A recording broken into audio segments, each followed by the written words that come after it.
Hey, you're just in time. Welcome to the first ever episode of Out of Office, the new weekly web show, which is the best place to get all the news in the world of remote work in just a couple of minutes. I'm your host, Andrew Allen. Let's dive in and see what happened this week.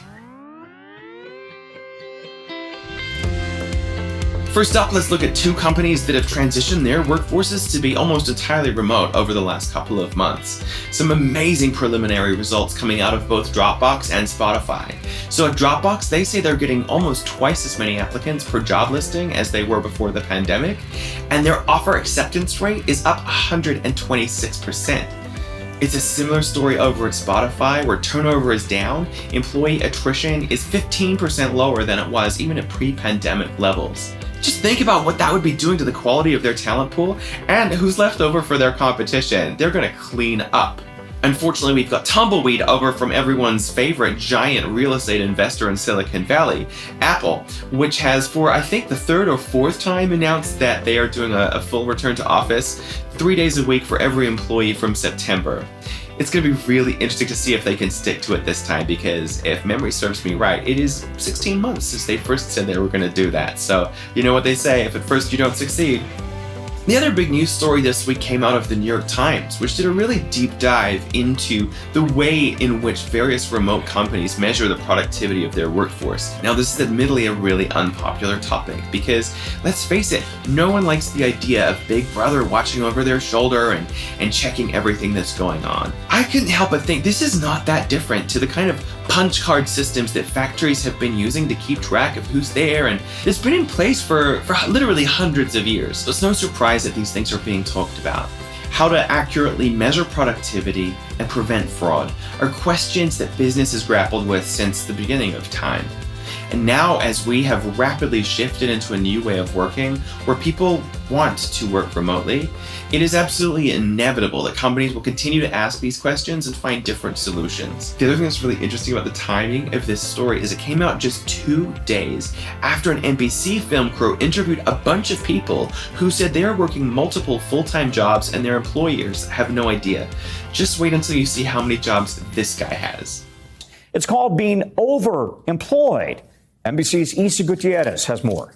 Some savvy remote workers are using the time they save commuting to get hired for more than one full-time job. They call themselves overemployed.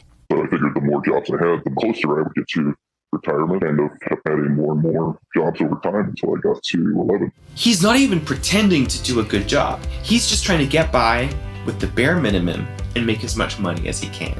Now, that may be his prerogative, but if we, as people who are proponents of the future of work, really want to get serious about remote work being a credible alternative to the office, the question of how to accurately measure someone's input and prevent fraud is continually going to come up.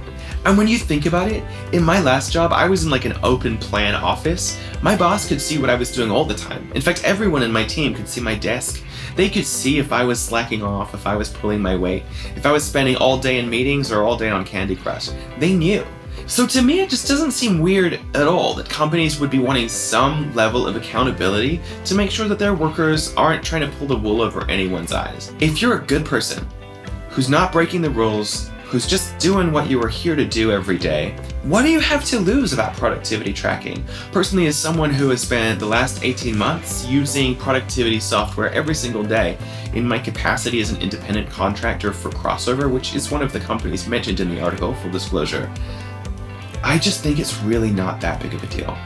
I would happily do this for the rest of my life before I would go back into the office, into the kind of productivity monitoring that I was subjected to there. Ultimately, my experience has been that this kind of software, while a little confronting at first, is far less intrusive than the open plan structure of most of the other offices that I've worked in.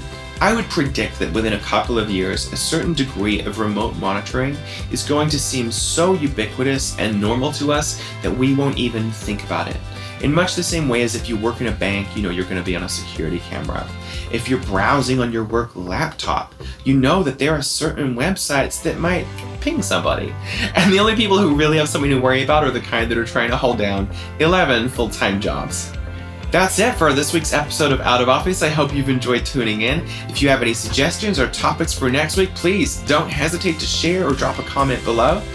I'm Andrew Allen, and the future of work is out of office.